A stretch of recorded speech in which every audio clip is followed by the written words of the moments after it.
Your main man, David Helman. How about this? Fellow LSU alum. He's got a birthday coming up, too. Go Tigers. 2 days, if you want to wish him a Well, happy happy birthday. early birthday, Dave. Thanks, y'all. But no, happy big 6-0, my guy. Brian, what's up, man? Not much, Davey. I miss you, buddy. I'm glad you corrected them, because you're like, oh, that's when I gave up drinking, and I was like, not the Brian Broaddus I know. Like, maybe not as often as other people, but you should see me at this. Throw it down. You should see me at this parade, Dave. You'd have been proud. It Oh, was I was Bourbon buddy. Street Brian is what I was. I was getting updates about the Rangers parade from people all over town that were like, your man BB is cutting loose, and I was like, you know what? If you can't cut loose during a championship parade, when can you? Dave, I needed that tiger hat you wear. You know, when you go out, they're just like for Mardi Gras for those 5 days, you just never take it off. That sweaty hat you wear. That's what I needed at that parade. That's a drinking hat right there. I would have. Oh man, I wish I could have celebrated that with y'all. I'm Thanks, sure it was man. a blast. It was fun. It was a lot of fun. Dave, everybody wants to know if this is different, if the Cowboys are going to get it done this year. Man, can't we just enjoy football season? Like, isn't that? Of course not, Dave.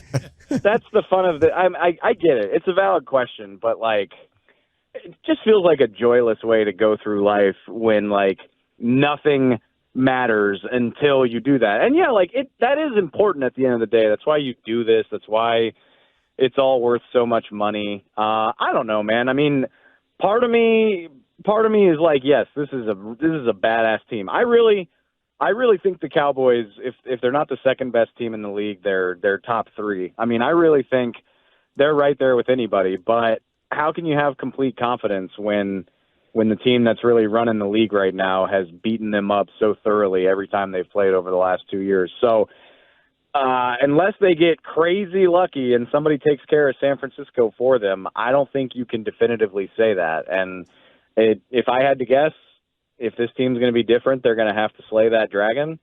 So I can't say with complete certainty that this year is different if you're only going to be satisfied by getting to a Super Bowl. But like I said, I mean, this is fun, man. They're playing good football. They're doing it against good teams. The quarterback of the Cowboys is the MVP frontrunner, which for all the stuff they won, Roger and Troy never did it. Tony Romo never did it. Like, the fact that Dak Prescott is in that conversation, it's just really, really fun. And, I know it'll be disappointing if they don't get over the hump, but that doesn't make this any less enjoyable, what they're doing right now. No, I hear you, and I am having fun, especially watching this new offense. But I am nearly as crusty as Brian, and I'm getting pretty cynical. But I've kind of said it today, and I think I'm going to hold myself to it. If they do go win these next three, that will be very convincing, won't it? I'll even look, and that's, I've been saying this ever, like from the time they played the Giants the second time, right after they lost to Philly.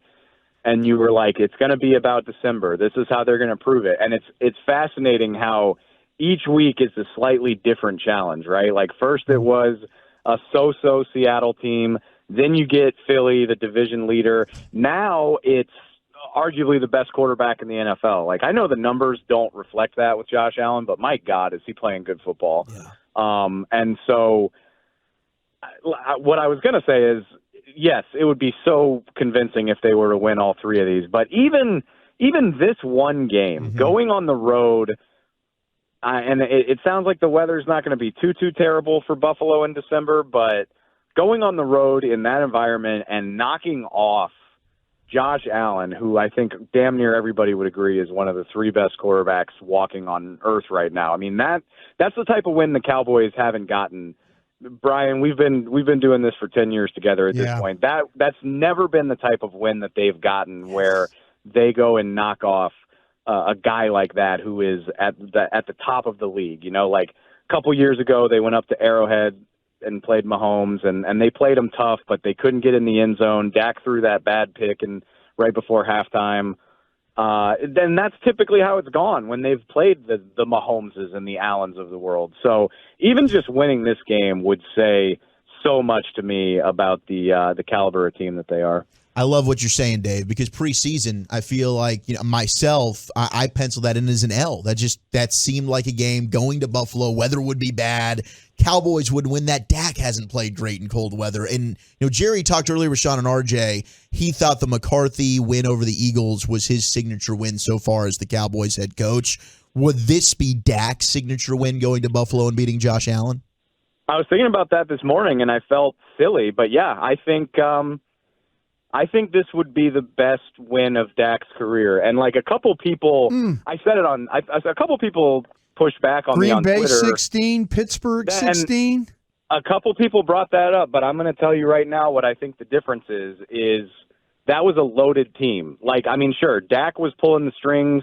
It's very similar, and Brock Purdy's playing at a higher level than Dak was, don't get me wrong, but it's very similar, in my opinion, to what we're talking about with Brock Purdy. How much credit does he deserve? How much credit does he get for what he's done? I don't think there's a debate right now. Like, Dak is what the Dallas Cowboys do best. Dak is the engine of all of this. So, yeah, like, he had some nice wins as a rookie, but they were very team wins, very loaded rosters. And not to say that this roster isn't good either, but you get my point. Like, it's all running through the quarterback right now. And so, yeah, a couple of those games in 2016 come to mind, and he's had some huge wins in the division, but we know he owns the NFC East. He's been great against the NFC East his entire career. So this would be way outside his comfort zone. An uncommon opponent, an MVP caliber quarterback on the other side of the ball. I do think if it's not the best win of his career, it would be on the very, very short list, in my opinion. It's David Helman with you here on 105.3 The Fan. Okay, what do you make of the defense? Everything coming along here now as it comes down the stretch. Without Hankins, though, how much can that impact their ability to stop the run? Yeah, I mean that's going to be the challenge. I keep hearing. It's funny how the reports that came out on Sunday night mirrored Stephen Jones's answer on the radio with y'all, like, exactly. I was like, oh, gee, I wonder where those reports are coming from if Stephen's saying the same stuff. So hopefully he's back in time for the playoffs.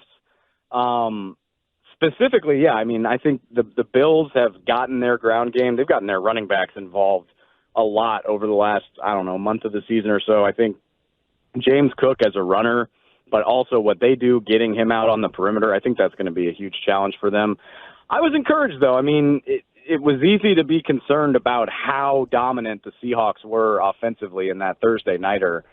And I know the Eagles are searching for some answers right now, but holding that offense without a touchdown, this was the first time they hadn't scored a touchdown since I think I read it was the 2019 playoffs.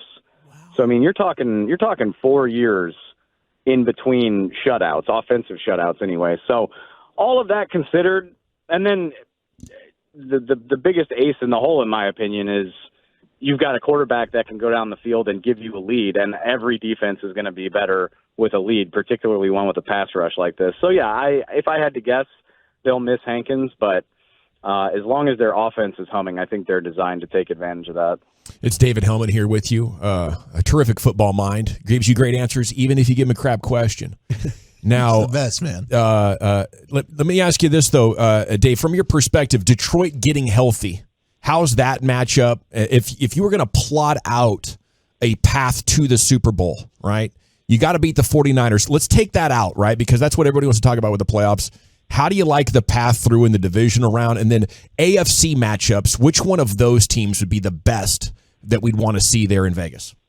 Oh, God. So you start the interview by being like, is this year any different? Why should I believe? And now it's like, all right, let's talk about this Super Bowl matchup. Yeah. Man, that's a good question. I mean, barring a miracle, I'm going to go ahead and assume that the Cowboys probably wind up as the 5 seed. Okay. It's not completely out of the realm of possibility that changes, but for the purposes of the question, that would be my guess. So I think if there was a team that you could want, I mean, really, I think any of the teams in the NFC South are a pretty favorable matchup for Dallas. And then where do you go from there? I mean, obviously, maybe it sounds weird to say about a team with 10 wins, but clearly the Cowboys match up well with what Philly does. Like, that's been that's been obvious for a couple of years at this point. Even last year when they didn't have Dak in the first game, they gave Philly a game for 3 or so quarters. So, I mean, playing Philly again, I'm not saying it would be easy. I think for a divisional round matchup, a common opponent that you've proven you can have a lot of success against, yeah, I'll take Philly. As opposed to playing San Francisco again, I'm absolutely okay with that. And then, like I said, I assume you're going to have to find a way to slay the beast in the NFC title game. As far as Super Bowl opponents, man, it feels blasphemous to even talk about that. But of the AFC contenders, man, I think the Cowboys could beat the Miami Dolphins. Maybe that sounds crazy, but yeah, I think they. How about match the up Ravens? well there. How about the Ravens? The Ravens remind me of 49ers. It's kind of Lamar, like, right? You don't want to see Lamar. Yeah. The teams in the AFC that would scare me the most as a Cowboys fan are the Bills and the Ravens. And I know maybe that sounds weird because the Bills aren't even in the playoffs right now, but I can't wait to see this game against Buffalo on Sunday to see how they match up. The Bills and the Ravens I think would be tough. You're never going to feel good going against Patrick Mahomes, but Kansas City's flaws are pretty obvious at this point. Really, I think I like the Cowboys' chances. Not saying they would win, but I like their chances against anybody not named Buffalo or Baltimore. I cannot believe we're projecting a Super Bowl matchup 5 weeks out. Hey, Dave, I was going to ask you something. Give us your best guess, or maybe what was said in that meeting during the bye week that got this offense going in a different direction. If you had to just project, or maybe you talked to somebody that said, hey, this is what was said and this is what Mike did. I give him credit for listening to somebody. I'll be honest. I don't know, but I hope that somebody, whether Mike came to that conclusion on his own or whether maybe the Joneses had something to do with it, given the amount of money that they're paying the guy. Mm-hmm. Or maybe Dak Prescott himself was like, what the F are we doing? Yeah. Why are we taking the ball out of my hands? Why, when I'm capable of doing this, are we not running the show through me? And, Dak is so diplomatic with us in the media, but, it's not hard for me to imagine Dak Prescott behind closed doors having some real S in his neck and having something to say about how conservative and not quarterback oriented the offense was over the first 5 weeks. So, like I said, I can't assign credit, but that would be my guess, is that there was some real come to Jesus talks along the lines of the quarterback is what gives us the best chance to pull this off. This ain't cutting it. This 3 yards in a cloud of dust stuff is for the birds. We need to open things up a little bit more. And I would guess it's probably a little bit of everybody. As usual, there's usually a few sides to the story. And I don't know, maybe if this season goes somewhere really special, we'll hear some more about that, that would be really, really fun to hear about. Maybe in Indianapolis over a stiff drink or two. Yeah. Yes, that would be a blast. I mean, we could talk Cowboys with you all day, but it is, of course, our guy Brian Broaddus' birthday, Dave. For someone that got to work with him and has spent so much time with him as you have, I would love for you to share some of your favorite Brian Broaddus moments with us. Oh, God. I mean, I could go roast all day. him. Roast him is what we really want. No, I'm not going to roast Brian Broaddus. I mean, you're asking for funny stories, but man, I owe so much to Broaddus for teaching me about the business of the NFL, the way it works, just the nuts and bolts. You guys know this as well as I do. Just the best teammate you could ask for in terms of not only showing you the ropes, but helping you to look good while you figure out what the hell you're doing. Mm-hmm. I can't say enough about that. Jesus. I mean, Dave, tell them the story about when you and I used to pick against the team and get on the plane together. Oh, I mean, and then the looks that we got walking through first class. How awkward was that? And then on the way home after they got beat, then you and I would make that same walk going through, crotch first, right? That's the thing with Brian is there's no one story because it was just a lived experience for a decade. Where on Friday. This game's a great example where, Friday we're sitting around. It's the Bills. We're going up to Buffalo. the Bills are a great team. Like, this is the type of game that the Cowboys often find a way to lose. And, like, on a Friday afternoon, Brian would look at me and say something along the lines of, like, screw it, I'm doing it.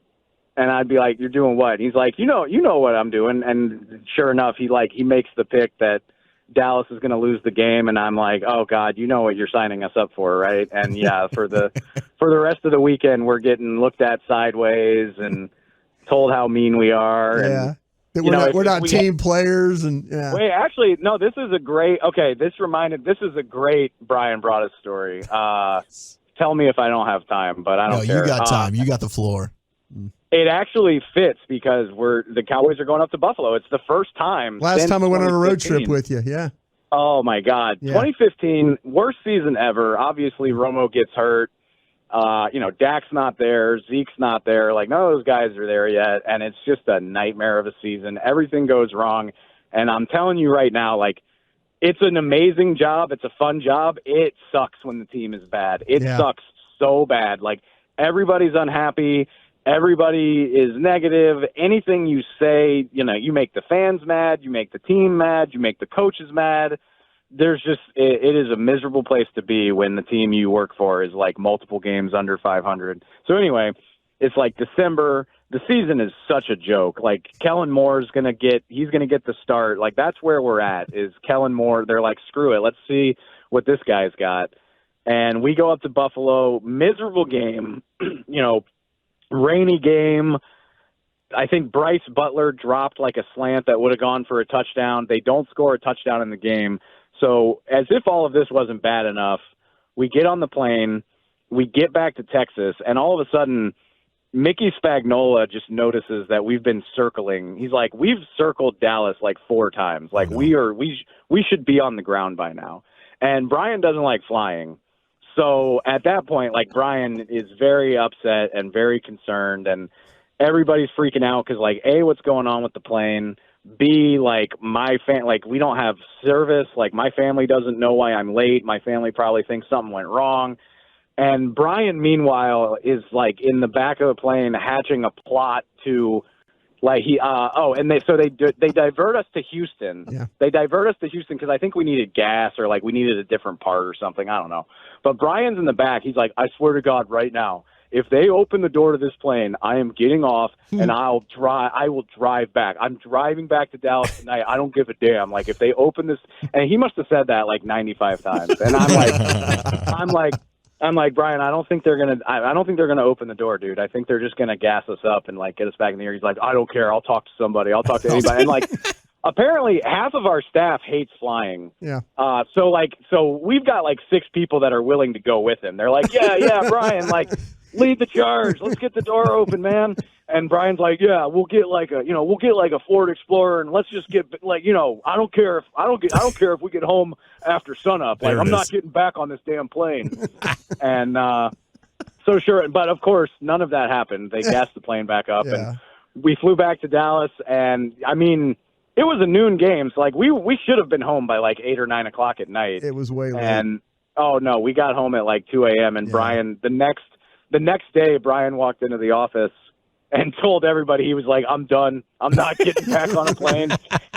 And he's never traveled for a game ever since. Never went again. Wow. Yeah. I didn't want to put you on the spot, Dave, but you sound like you were warming up there for an epic Broaddus impression. One of the funniest things I've ever heard. Do it, Dave. You could do it. I mean, God, it's if they open this damn door, I'm jumping down. If they open this, no. My favorite thing, Brian called me the other day. You guys will appreciate this. I don't know if it comes over the radio, but I'll catch up with Brian about like life and the Cowboys. And then when it comes time to get off, he's like, all right, man, just keep doing what you're doing. Yep. Really, really proud of you, man. All right, okay, I got to go now, but take care. Bye-bye now. Okay, see you later. All right, now goodbye. The man yes, Dave! About 6 times. And I'm meanwhile just like, oh, okay, I'm trying to say bye myself, and I can't get a word. He just hangs up. Freaking nailed it. Hey, congrats on all your success. He skips the hellos on the phone, Yeah, but he really drags out the byes.